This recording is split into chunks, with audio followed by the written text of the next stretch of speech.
থেকে এসএস ম্যাথমেটিক্সে স্বাগত জানাই। আজকে আমরা এমন একটি বিষয় নিয়ে আলোচনা চলতে চলেছি যে ধরনের এরকম সংখ্যা দিয়ে গুণ করা থাকলে আমরা খুব সহজে কিভাবে করবো সেটা আজকে জেনে নেব। দেখো 3 এর সঙ্গে 3 গুণ করলে আমরা কত পাই?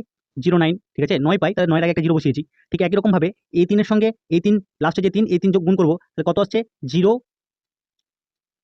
09, ঠিক আছে? তাহলে বাকি কটা থাকছে 3, এই একটা 3, এই একটা 3, মানে একটা করে 3 বাকি থাকছে। ঠিক আছে? তাহলে 9 থেকে 1 ছোট সংখ্যা কত? 8, 8 বসিয়ে দিলাম। তারপরে 0 থেকে 1 সংখ্যা কত বড়?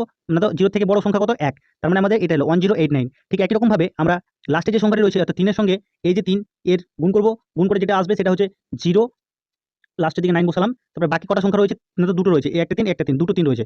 তাহলে আমরা এখানে করি দুটো 8 লিখব। ঠিক আছে? 9 থেকে 1 ছোট। ঠিক একই রকম ভাবে 0 থেকে 1 বড়, হ্যাঁ?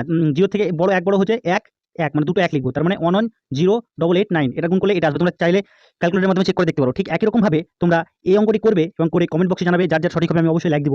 আর আমার ভিডিও যদি তোমাদের ভালো লেগে থাকে তাহলে অবশ্যই লাইক করবে, শেয়ার করবে এবং সাবস্ক্রাইব করতে ভুলবে না। আর এই ধরনের